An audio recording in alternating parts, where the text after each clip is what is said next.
네, 반갑습니다. 다 같이 합장하시고 마하반야 바라밀 10번 염하겠습니다.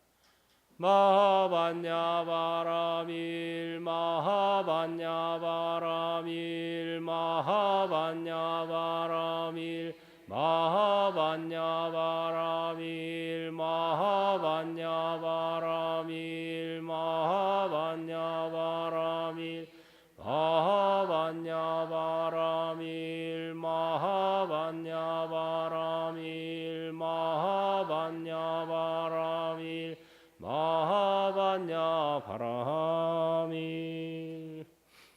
네, 여러분 교재 금강경 금강반야 바라밀경 본마음 참나 책의 46쪽이죠.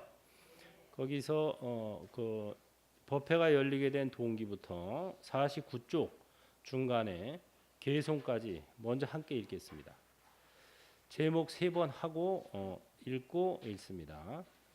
금강반야 바라밀경 금강반야 바라밀경 금강반야 바라밀경 이와 같이 난 들었다 어느 때에 부처 사위국에 계시면서 큰 비구 중 1250인과 머물렀다. 그런 때에 세종 공양시간 맞추어서 옷을 입고 바로 들고 사위대성 들어가서 차제대로 글씨 본래 자리 돌아와서 공양을 끝내시고 가사 바로 거두시고 발을 씻고 자리 펴서 편안히 앉으시고 바로 그때 수보리가 대중속에 머물다가 자리 쫓아 일어나서 오른 어깨 들어 오른 무릎 땅에 대어 합장하며 공경하고 부처님께 사례였다. 희유하신 세존이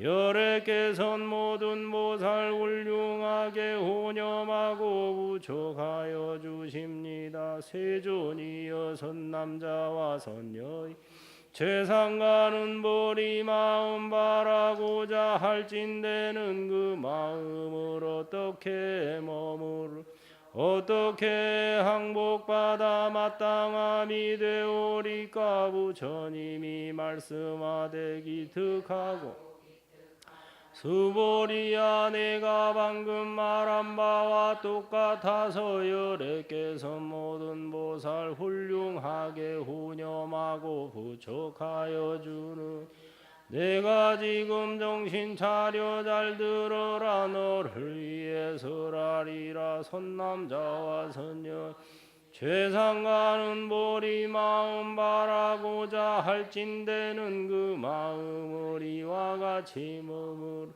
이와 같이 항복받아 마땅하다. 세존이여 즐거우게 듣고자 하옵니. 부처님이 말하셨다. 모든 보살 마하살이 이와 같이 그 마음을 항복받아 마땅하다.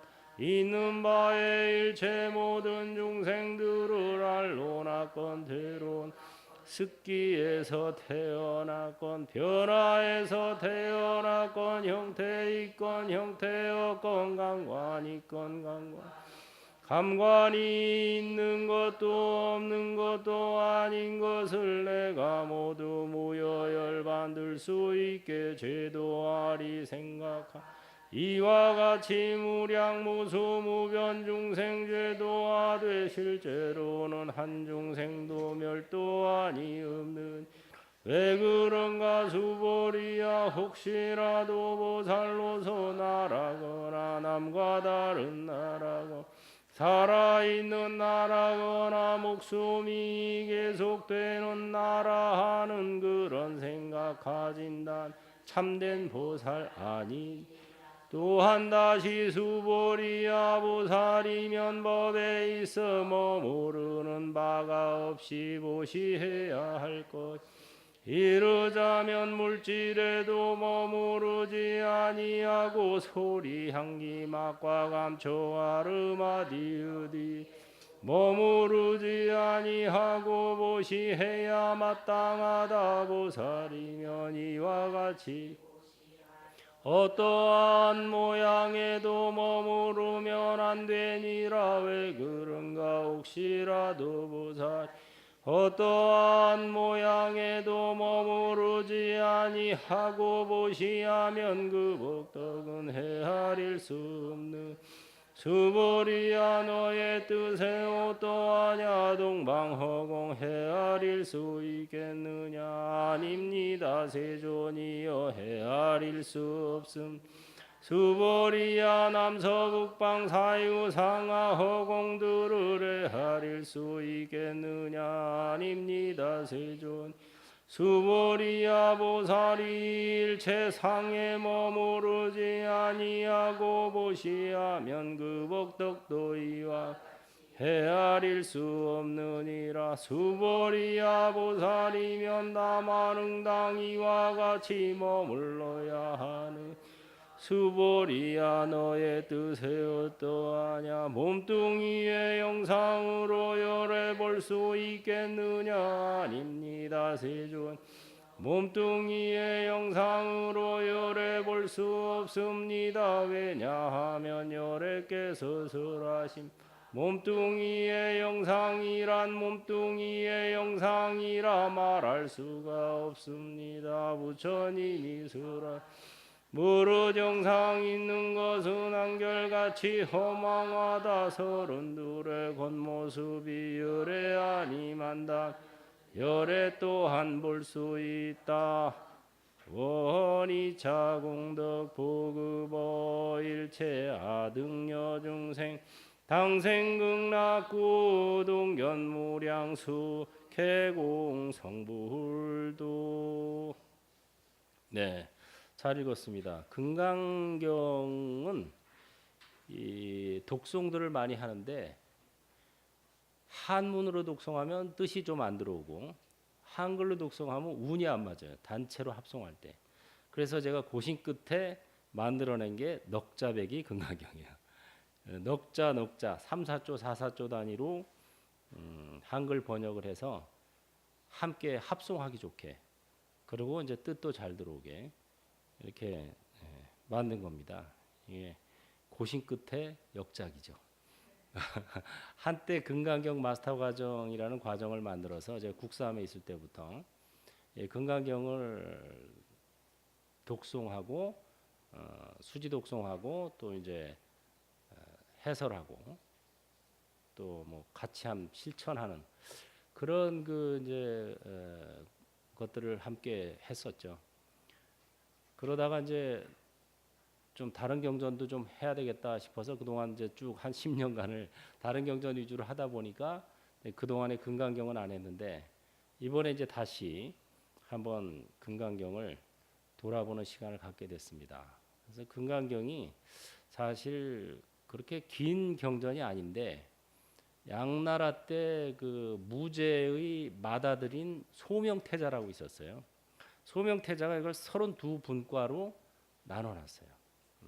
금강경을 뭐 부처님이 설하신 때부터 이렇게 32단락으로 나눠져 있던 게 아니에요. 부처님은 그냥 쭉 설하신 거고 그거를 이제 후대 사람들이 이해하기 좋으라고 소명태자가 32분과 법회인유분, 뭐 선형기청분 이런 식으로 나눠 놓은 거예요. 그래서 이제 세부적인 이해를 하기 좋게 만들었습니다. 그래서 이해하기가 좋긴 했는데 너무 나눠놨어. 이 짧은 경전을 32 토막을 내니까 사람들이 토막토막 공부를 하다 보니까 전체적인 흐름을 잃어버렸어요. 그렇게 될 우려가 있죠. 다시 말해서 숲을 보고 나무를 봐야 되는데 나무만 보다 보니까 숲을 못 보는 그런 또 좀 부작용이 있을 수 있습니다. 그래서 제가 이번에 금강경 특강을 하면서 전에부터 느꼈던 32분과는 너무 많다. 이거를 새로 분과를 내야 된다 하고 제가 생각해서 이번 나트랑 가서 강의 준비하면서 쭉 보면서 보니까 7분과로 나누면 되는 거야. 이것은 7단락만 내면은 딱 내용이 들어오는 거지 32단락을 내버리면은 외우지도 못해요. 32분과 이름이나 기억해요? 이름도 기억 못해요. 너무 많이 나눠놔서 그래서 제가 이번에 과목을 새로 쳤습니다. 원래 강사들이 하는 일이 과목을 치는 거예요. 과목을 새로 쳐가지고 사람들이 이해하기 좋게 만들어주는 게 강사가 할 일이에요.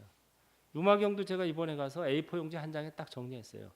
유마경을 정리해 보니까 3막 15장으로 딱 정리가 돼요. 오페라 같아요, 오페라, 희곡. 그래서 1막은 안바빨리 동산에서 시작이 되고 2막은 유마고사의 방, 3막은 다시 안바빨리 동산. 이렇게 크게 3막. 그다음에 각 장을 또 나눠 보니까 통틀어서 15장. 3막 15장으로서 A4 용지 한 장에 제가 딱 정리를 했어요. 다음에 이제 유마경 강의할 때 그거 딱 보여주면은 여러분들이 이제 유마경의 전체적인 내용이 한 장에 싹 들어와요. 저는 무슨 경전을 하든 능엄경을 하든 뭐 무슨 경을 하든 그 경전의 전반적인 개요를 A4 용지 한 장에 정리를 해야 된다. 그래야 이게 탁 들어온다. 이렇게 얘기하는 거예요. 그래서 금강경도 제가 A4 용지 한 장에 정리를 했습니다. 나눠드렸죠? 금강경 특강 요지. 수보리가 7번 묻고 세종께서 답하시다. 이게 바로 금강경의 7분과로 나눈 제가 근거입니다. 제가 이거를 어떻게 나눠야 되나 하고 내용을 쭉 다시 세밀히 보다 보니까 수보리가 질문을 하고 부처님이 답변을 하시는 거예요. 근데 수보리가 질문이 몇 번이냐면 7번이에요. 수보리가 7번 질문한 거에 대해서 부처님께서 답변해 주신 게 바로 금강경입니다. 수보리와 부처님과의 대화예요. 금강경은. 그래서 거기 보면은 1번 하고 검은 글씨 나온 것은 이제 수보리의 질문이고 그 밑에 거는 부처님의 답변이에요. 이걸 우리가 재현하겠습니다. 여기가 지금 이제 금강경을 설한 곳이라고 생각하고 여러분들이 수보리예요. 제가 세존이라고 치고 여러분들이 1번 질문을 저한테 하시는 거예요. 같이. 자, 1번.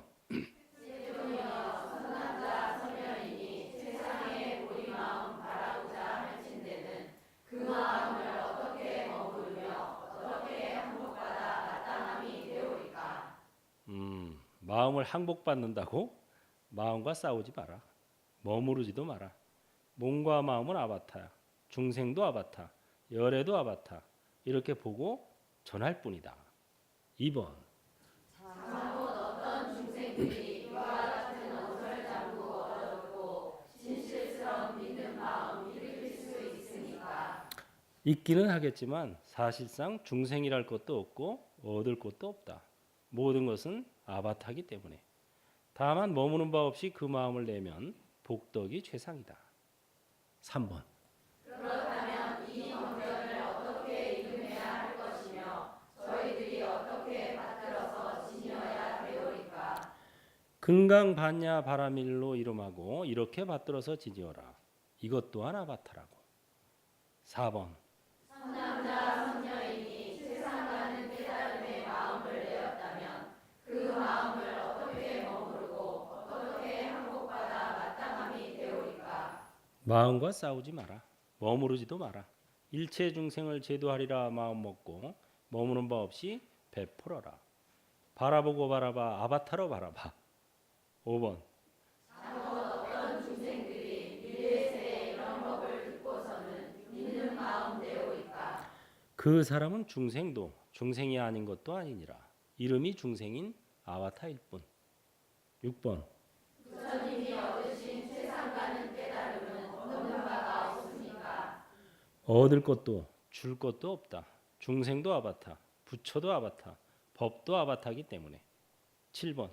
어찌하여 보살들은 복과 덕을 받아가지 않습니까. 복과 덕도 아바타야. 다만 지어갈 뿐. 이렇게 응당 관찰하라. 정리. 금강경의 내용이 이거예요. 이 질문과 답변이에요. 그래서 제가 얘기하죠. 약은 누구에게? 약사에게. 경전은 누구에게? 어로에게.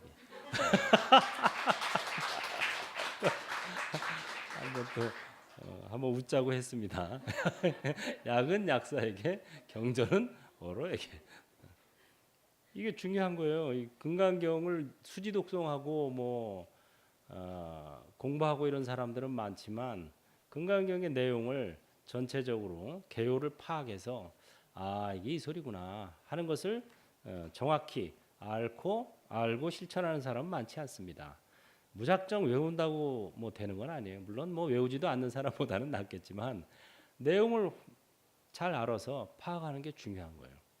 제가 그 인도에 성지순례 갔을 때 마하보디 대탑 있는 곳에서 이 금강경을 독송했어요.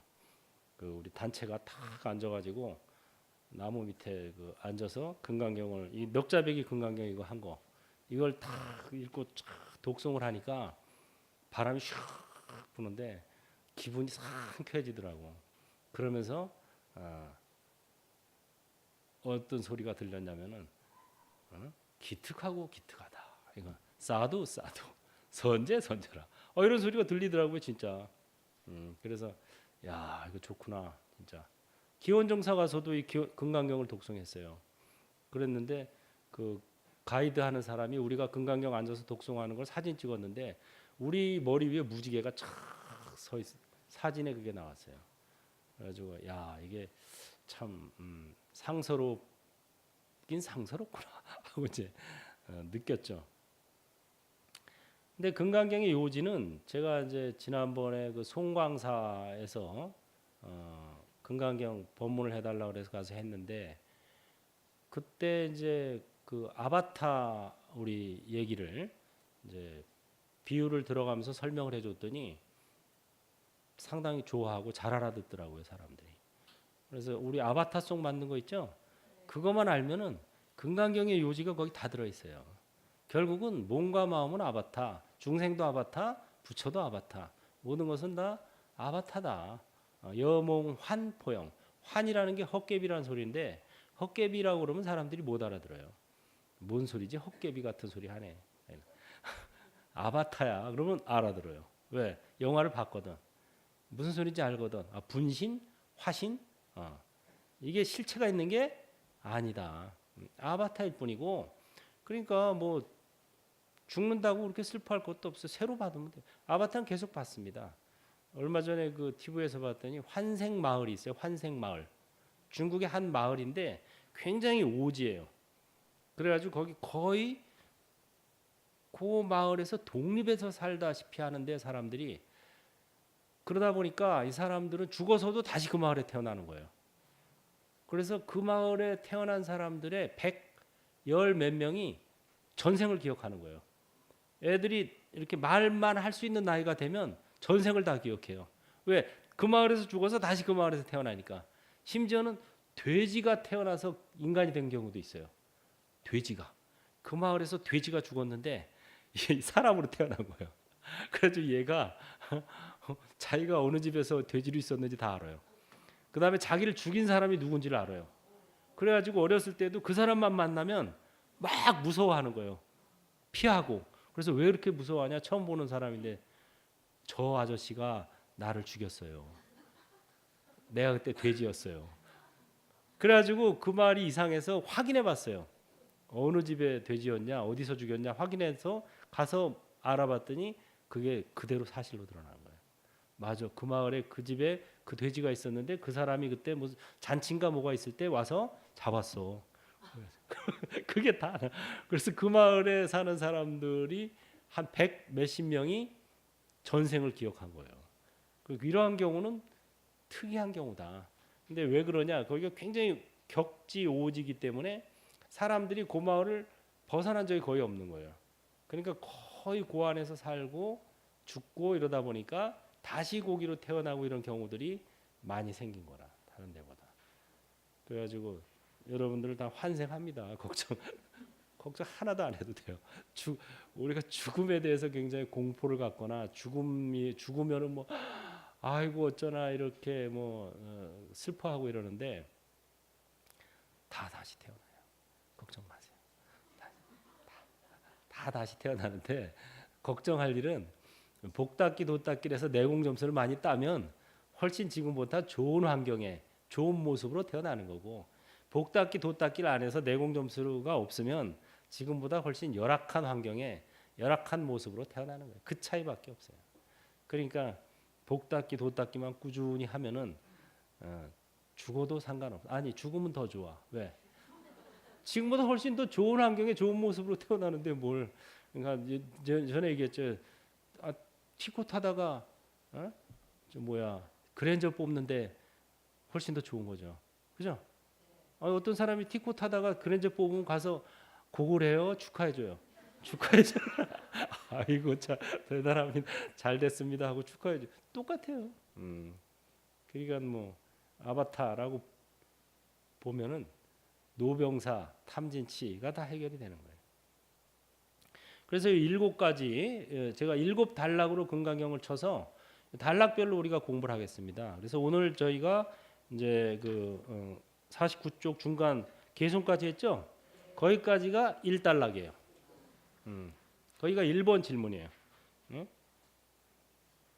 금강반야 바람일경 그 교재 보세요. 금강반야 바람일경은 이 반야부 경전의 한 대목이에요, 이게. 근데 이 금강이라는 것은 바즈라. 원래 이 경전의 제목은 바즈라 제디카 프라즈냐 파라미타 수트라입니다. 바즈라 제디카라는 것은 바즈라는 금강이라고도 번역하는데 다이아몬드 아니면은 벼락, 번개. 인드라 제석 천왕 있죠? 제석 천왕이 가지고 있는 무기예요. 그게 바즈라예요. 바즈라. 금강. 그러니까 다이아몬드는 모든 금속을 다 자를 수 있잖아요. 그것처럼 번뇌를 능이 잘라버린다 이 소리예요. 번뇌 모든 번뇌에 대해서 다 능이 잘라버린다. 그 능단 금강 이렇게 또 번역을 해요. 능이 번뇌를 잘라버린다. 왜? 번뇌를 어떻게 잘르냐? 번뇌라는 것을 다 아바타의 번뇌로 보는 거예요. 관찰. 그러니까 번뇌가 자연히 사라지는 거죠. 법회가 열리게 된 동기 1번 법회 인유분이죠. 이와 같이 난 들었다. 어느 때에 부처님은 사위국에 계시면서 큰 비구중 1250인과 머물렀다. 사위국 슈라와스티를 사위국이라고 이렇게 음으로 번역한 거예요. 슈라와스티. 사위 저 며느리 사위가 아니고 슈라와스티라는 범어를 한문으로 하면서 사위국이라고 번역한 거예요. 큰 비구 중 1250인 1250 아라한 대표적인 제자들이죠. 그런 때에 세존께서 공양 시간 맞추어서 옷을 입고 바로 들고 사위대성 들어가서 차제대로 걸 시간 뒤. 원래 이제 공양 시간이 보통 속가에서는 몇 시에 공양을 해요? 7시에서 9시 사이에 공양을 하죠. 아침을. 그러니까 부처님도 그 공양 시간대쯤에서 탁발을 나가신 거예요. 공양 시간도 아닌데 가가지고 밥 내놔라 그러면은 밥이 없는데요 이러잖아요. 그러니까 사람들이 밥을 해가지고 먹을 만한 시간, 먹기 직전이나 직후 먹을 그 시간에 맞추어서 나갔다 이거예요. 그러니까 지인시에 탁발을 해서 사시에 공양을 했습니다. 그래서 우리가 지금도 사시맞이를 올리는 거예요. 우리가 사시예불 사시맞이에서 절에서 9시에서 11시 사이에 공양을 올리죠. 왜냐하면 부처님 생전에도 진시에 탁발해서 사시에 공양을 했기 때문에. 그래서 옷을 입고 바로 들고 사위대성 들어가서 옷을 입고라는 것은 뭐 그러면 뻘거벗고 있다 옷을 입은 게 아니라 가사를 입었다 이거 가사. 여기서 옷은 가사예요. 그러니까 이제 이 공양을 탁발을 한다는 건 굉장히 성스러운 의식이에요. 그 공양을 한다는 것도 굉장히 성스러운 의식이고 그래서 탁발하거나 공양할 때는 항상 가사를 걸치시는 거예요.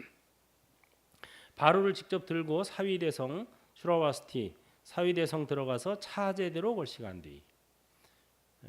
이제 차제걸이라는 것은 탁발을 한 집에서 시작하면 그 집에서 7집을 걸시가는 걸 차제걸이라고 그래요. 1, 2, 3, 4, 5, 6, 7 7집 딱 탁발하고 돌아가는 거. 그걸 차제걸이라고 그래요.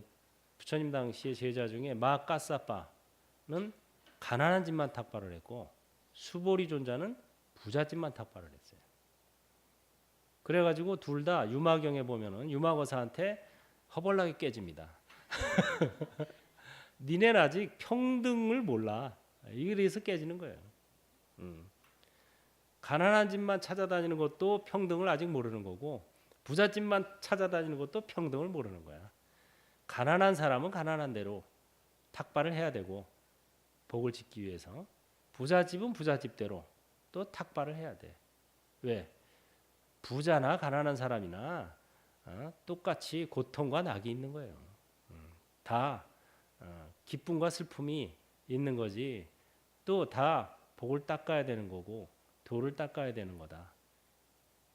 아바타로서는 평등한 거예요. 돌 다 뭐예요? 아바타예요. 그러니까 차별하지 말고 7집을 그냥 쫙 다녀야 돼. 이렇게 해서 유마거사한테 이제 엄청 깨지죠, 둘 다. 그 나중에 유마경 공부할 때 나옵니다. 그래서 결국은 가난한 집, 부잣집을 가리지 않고 차례대로 그냥 나아가는 거. 그걸 차제대로 걸식했다는 거예요. 우리 아바타송에도 나오잖아요. 실패해도 괜찮아 아바타, 성공해도 별거 아니야 아바타. 성공하면은 굉장히 행복해질 것 같죠? 그렇지도 않아요. 성공한 어떤 사람이 그래요. 자기는 사업을 해서 성공을 하면 굉장히 행복할 줄 알았다는 거예요. 충만할 줄 알았다는 거예요. 근데 왜 남들이 보기에는 돈도 수십억 벌고 사업 자기 분야에서 또 성공도 하고 이랬는데도 마음이 헛헛하다는 거예요. 그래가지고 성공한다고 마음이 행복해지느냐? 그건 아니에요. 뭐 일시적인 기쁨은 느낄 수 있겠지만 도 닦기 복 닦기를 안 하면 충만해질 수가 없습니다. 사회적인 성공 이것은 일시적인 기쁨을 줄 뿐이지 궁극적 행복을 줄 수는 없어요. 본래 자리 돌아와서 공양을 끝내시고 가사바로 거두시고 발을 씻고 자리 펴서 편안히 앉으셨다. 금강경의 특징이 일본에 잘 나타나 있죠. 아니 뭐 경전에 무슨 뭐 걸식하고 뭐 옷 입고 뭐 공양하고 가사바로를 벗고 뭐 발 씻고 발 씻는 얘기는 왜 나오나? 자리 펴서 편안히 앉으셨다. 이런 얘기가 쫙 나오니까 심지어 어떤 사람은 그런 경우도 있어요. 아니 이거는 그냥 금강경에서 걷어내도 되지 않아요? 뭐 그 내용이 큰 중요한 내용이 아닌 것 같다 이거예요. 근데 사실은 이게 가장 중요한 내용이다 이거예요. 여기서 금강경은 설에 마친 거예요. 편안히 앉으셨다 해서 끝난 거예요. 편안히 앉으셨다. 거기서 끝나야 되는데 수보리가 엄한 질문을 한 거야. 편치 않은 거야 수보리가 마음이. 편치 않으니까 질문을 한 거예요. 여러분 마음이 궁극적 안심 편안함에 있으면 뭐 의문이 없죠? 뭐 하고 싶은 게 없죠? 할 거가 없어요. 딱 거기서 끝난 거예요 그냥. 근데 수보리가 문득 대중 속에 머물다가 자리 쫓아 일어나서 오른 어깨 드러내고 오른 무릎 땅에 대어 합장하며 공경하고 부처님께 사례었다. 수보리가 한 생각 일으킨 겁니다 이게. 한 생각 팍 일으켜가지고 이 수보리는 이제 뭐 해공제일 공을 이해하는데 첫째다 이런 이제 별명이 있죠. 근데 그런 별명을 얻게 된 동기는 부처님께서 신통력을 보여주시고 쌍신변의 기적을 보여주셨어요. 부처님께서 원래 신통을 보여주지 마라 이렇게 제자들에게 엄명을 내렸습니다. 왜냐하면 저기 계신 저 빈두로 존자 나반 존자 있죠? 나반 존자가 빈두로 존자예요. 빈두로 존자가 어느 날 목련 존자하고 탁발을 갔다 오는데 시장을 지나게 됐어요. 큰 시장통 한가운데에 긴 장대를 세워놓고 그 위에다가 전단향나무로 만든 목바루를 걸어놓은 거예요. 멋있지. 전단향나무 바루 얼마나 그 밥 먹을 때 맛있겠어요. 향 냄새가 팍팍 날 거 아니야. 최고의 그 가치 있는 목바루를 걸어놓고 신통력 있는 사람이 가져가라 이런 거예요. 이 나무에 손을 대거나 뭐 일체 건드리지 말고 공중을 나르는 신통력. 왜냐하면 그 당시에 여러 가지 그 종교 지도자들이 있었는데 전부 우리가 신통이 최고야 이러는 거예요. 말로는 뭐 말로는 무슨 말을 못해. 말로 하면은 한국 사람이 다 먹고 서말이 남는 떡을 만들 수가 있어. 내가 지금도 이 자리에 앉아서. 그러니까 서로 자기네 종교가 최고다. 우리가 최고 신통이다 이러는 거예요. 그러니까 그 지역의 유지 최고 부자가 정말 진짜 누가 신통이지 그러면 궁금해진 거예요. 그래서 그걸 확인하기 위해서 긴 장대에다가 목바로를 달아서 전단 향나무 목바로를 달아서 진짜 신통이 있는 자가 가져가라 이거예요. 근데 뭐 다 와서 이제 감언 이설로 뭐 별하별 말로 다 그걸 가져가려 그러는데 다 소용없다. 손대지 말고 일체 공중을 날아서 저거를 가져갈 사람이 있으면 그걸 인정하겠다. 그래서 사람들이 뭐 구경만 하고 있는 거죠. 근데 이제 이 존자가 딱 그걸 보고 그럼 내가 저거를 빈드로 존자가 내가 저거를 해서 불교가 가장 신통력 있음을 내가 세상에 알려주겠다 하고 이제 처음에는 목련존자랑 같이 있었으니까 목련존자가 신통제일이잖아요. 존자님이 신통제일이니까 저 하시죠 그랬더니 아이 사소한 일에 내가 신통 안 쓴다고 그럼 저라도 하고 공중을 붕 날라가지고 세 바퀴 앉은 채로 세 바퀴 돌고 그거를 사뿐히 내려앉아서 가지고 온 거예요. 그러니까 이제 시장에서 그걸 본 사람들이 와 하고 놀란 거죠.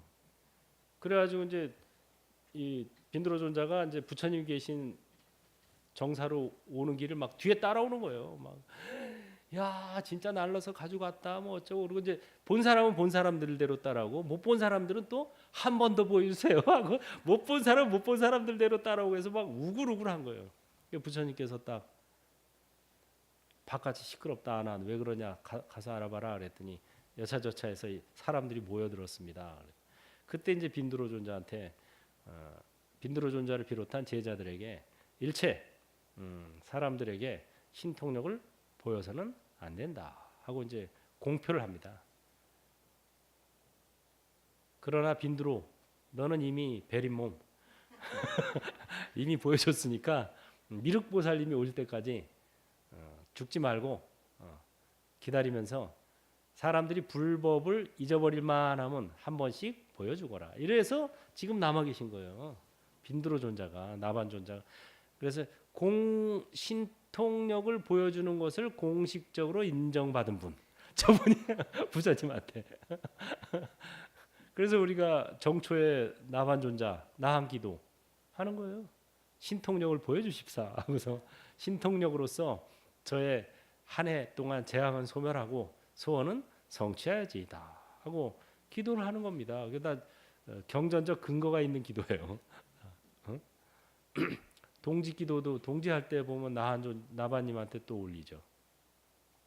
제가 쌍계사 있을 때 그 동짓날 이제 그 법당에 대웅전에다가 이제 팥죽을 올리려고 공양간에서 팥죽을 받아가지고 딱 들고 대웅전으로 갔어요. 가다가 거기 쪽문을 열면은 오른쪽에 대웅전이 있고 왼쪽에 마애불이 있어요. 마애불. 바위에다가 불상을 새겨놓은 거예요. 근데 딱 대웅전 쪽으로 이렇게 쫙 가는데 마애불 쪽에서 소리가 들리더라고. 나도 한 그릇 다오. 진짜요. 소리가 빡 들리는 거야. 나도 한 그릇 다오. 그래 딱 보니까 마애불. 근데 거기 팥죽이 안 올려진 거야. 야외에 있으니까 사람들이 무심히 그냥 안 올렸나 봐요. 그동안. 그래가지고 내가 알겠습니다 하고 먼저 대웅전 갖다 올리고 공양간 가서 한 그릇 더 받아서 갖다 올렸어요. 그 소리가 지금도 생생해요. 나도 한 그릇 다오. 그래서 우리 동짓날에는 다 올려야 돼요. 팥죽 우리 1층에도 올리고 3층에도 올리고 내가 다 올리라 그랬어요. 팥죽은 과일이랑 떡은 뭐 한 군데만 놔도 되는데 팥죽은 안 올려놓으면 뭐라 그런다고? 나도 한 그릇 다오. 네, 이천 도량에도 다 올리라 그랬어요. 자, 아침에 일찍 원래 아침에 일찍 올립니다. 동짓날 팥죽 올리는 것도 굉장히 좋아요. 우리 이번 동지가 며칠 안 남았죠? 동짓날 와서 팥죽 올리고 가피 받아가세요. 그래서 여기서 법문을 설에 마쳤는데 그래 놓으니까 이제 외도들이 부처님이 신통력을 보여주지 말라 그랬대. 그러니까는 그 소리를 듣고 우리 신통력 겨루자 하고 이제 또 오히려 저거가 온 거예요. 도전이 온 거예요. 외도들이. 이렇게 우리가 아무리 해도 저기서 겨루지 못한다는 걸 알고 그랬는데 부처님께서 알았다 겨루자 이러신 거예요. 그러니까 외도들이 아니 거기 신통력 보여주지 말라 그랬다며. 그래. 제자들한테 말라 그랬고 나는 해도 돼. 부처님이 직접 나는. 그래서 유명한 망고나무 숲에서 쌍신변의 기적을 보여주십니다. 부처님께서 외도들의 그 신통력 겨루기에 대해서 직접 응답하신 거예요. 내가 보여주지 말라 그런 건 제자들한테 보여주지 말란 그러지 내가 보여주지 않겠다는 건 아니야. 한번 붙자. 그러니까 이놈들이 겁이 나가지고 망고나무 숲에서 붙자 그랬어요. 그랬더니 이놈들이 미리 망고나무를 다 잘라 없애버린 거야. 망고나무 숲을 없애버렸어. 그런데 부처님이 가서요. 망고나무 씨앗을 하나 딱 심으니까 망고나무 숲이 다시 살아났어요. 쫙 옛날처럼 신통력으로. 그 다음에 쌍신변의 기적. 한쪽에는 물을 한쪽에는 불을 뿜는 쌍신변의 기적을 보여주시고 나서 도리천에 올라가십니다. 도리천에 올라가서 어머니 마야부인은 부처님을 낳고 일주일 만에 돌아가셔서 도리천의 천신으로 태어났어요. 신으로. 그래서 가서 어머니에게 설법을 해요. 그래서 어머니를 수다홍가를 얻게 해줍니다. 효도 중에 최상의 효도는 자기 부모에게 수다홍가를 얻게 해주는 거예요. 그거보다 더한 효도는 없어요. 왜? 윤회에서 벗어나게 해주니까. 뭐 맛있는 거 사드리고 뭐 좋은 거 구경시켜주 이것도 효도지만 그거는 그냥 윤회 속에서 그냥 윤회를 좀 부드럽게 해주는 것뿐이고 윤회에서 해탈하게 만들어주는 게 바로 수다홍가를 얻게 해주는 거거든요. 그것이 최상의 효도. 그걸 부처님께서 몸소 보여주신 거예요. 그리고 내려오십니다. 이 얘기를 하려고 하다 보니까 여기까지 나왔구나. 쭉 보석 계단을 밟고 내려오세요. 중앙의 보석 계단은 부처님, 왼쪽에는 제석천왕, 오른쪽에는 범천왕을 비롯한 천신들이 쫙 이 세 계단을 밟고 내려와요. 그 계단을 밟고 내려오신 곳이 지금도 인도에 가면 유적지로 남아 있어요. 제가 성지순례할 때 거기도 가서 우리가 거기서 독경을 하니까 하늘에 무지개가 쌍무지개가 떴어요. 그때 촥 이렇게 두 무지개 쌍무지개가 갑자기 독경을 하는데 쫙 뜨는 거예요. 야 멋있다. 네. 그래서 무지개 그때 인도 성지순례할 때 무지개를 한 3번인가 4번 이상을 봤어요. 마른 하늘에. 비가 와서 비가 오고 뭐 이래서 무지개가 생기는 게 아니라 마른 하늘에 무지개. 그 초전범죄지 녹야원 사르나트 거기도 그 탑돌이하고 딱 하늘 보니까 무지개가 쫙 서고. 그래서 야 무지개가 나를 좋아하는구나. 무지개는 하나의 상서로움이죠. 뭐 기분이 좋죠. 어쨌든 그리 내려오셨는데 내려오실 때 이걸 이제 미리 공지를 했거든요. 그 전에 목련존자한테 내가 몇 월 며칠 날 어디로 내려갈 거야 하고 공지를 했어요. 그랬더니 연화색 비구니라는 신통제일의 비구니가 있었는데 이 비구니가 신통력을 써서 맨 먼저 그 앞에 가 있었던 거예요. 부처님이 천상에서 내려오시는 것을 내가 제일 처음으로 영접하겠다 이런 마음으로 가서 딱 기다리다가 부처님 내려오시자마자 안녕하세요 하고 인사를 그때 부처님께서 뭐라 하셨냐면 나를 제일 처음 영접한 것은 그대가 아니고 수보리다. 왜? 수보리는 그때 저기 토굴 속에서 정진을 하고 있었어요. 정진하고 있다가 수보리도 이제 부처님이 오신다는 소리를 듣고 영접하러 갈까 하고 일어나서 갈라 그러다가 부처님이 무슨 육신이 부처님이 아니야. 부처님은 법신이야. 부처님은 온 우주에 아니 계신 곳 없으시고 아니 계신 때 없는데 내가 뭘 굳이 거기까지 갈 필요 있어? 여기서 대명 관찰하고 있으면 법신하고 만나는 건데 하고 앉아서 정진하고 있었던 거야. 굳이 안 가고 그 자리에. 부처님은 그걸 미리 아신 거예요. 그걸 다 알고 나를 제일 처음 영접한 이는 그대가 아니고 수보리다. 수보리는 동굴 속에서 정진하면서도 이미 참나 법신을 보았느니라. 그래서 법신이야말로 진정한 부처님이다라는 얘기를 하고 그로 인해서 해공제 공을 이해하는데 첫째다라는 별명을 얻게 됐죠. 여기서 첫 질문이 나오죠. 세존이여 선남자와 선여인이 최상가는 보리마음 바라고자 할진대는 그 마음을 어떻게 머무르며 어떻게 항복받아 마땅함이 되오리까. 이게 바로 첫 번째 질문입니다. 수보리에. 최상가는 깨달을 보리마음이라는 것은 안으로따 삼맥삼보리, 안욕따라 삼맥삼보리라 그러죠. 무상정등 정각입니다. 근데 이제 번본에 보면은 무상정등 정각을 얻는다는 얘기보다는 보살승에 굳게 나아가고자 하는 이는 이렇게 나와요. 어떻게 이 마음을 닦아야 되겠습니까? 근데 보살승에 굳게 나아간다는 말이나 안욕따라 삼맥삼보리로 간다는 말이나 결국은 같은 말입니다. 이런 질문을 했고 이 질문에 대해서 부처님께서 답변을 하신 겁니다. 일체 중생을 제도하리라. 마음 먹고 그 다음에 머무는 바 없이 베풀어라. 이렇게 했는데 두 가지보다 더 중요한 게 뭐냐면 실제로는 한 중생도 멸도안이 없느니라. 왜 그런가 수보리야. 혹시라도 보살로서 나라거나 남과 다른 나라거나 살아있는 나라거나 목숨이 지속되는 나라하는 그런 생각 가진다면 참된 보살 아니니라. 일체 중생을 제도하리라 마음 먹지만 사실 제도할 중생은 없다는 거예요. 왜? 전부 다 오니까 아바타니까. 그 다음에 베푼다는 머무르지 않고 베풀어라 이랬는데 머무를 수도 없다는 거예요. 왜? 아바타니까. 실체가 없기 때문에.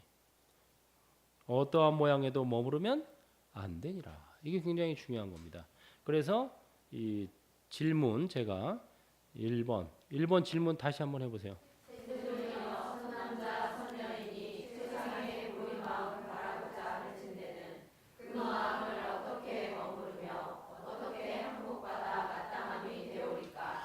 마음을 항복받는다고 마음과 싸우지 마라. 머무르지도 마라.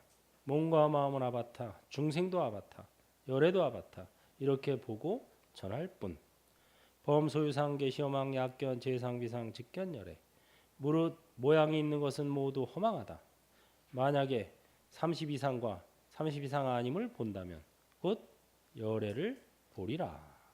30 이상이 있다 그래서 열애고 30 이상이 없다 그래서 열애가 아니라고 이렇게 보아서는 안 된다는 거예요. 30 이상은 아바타의 상일 뿐이야.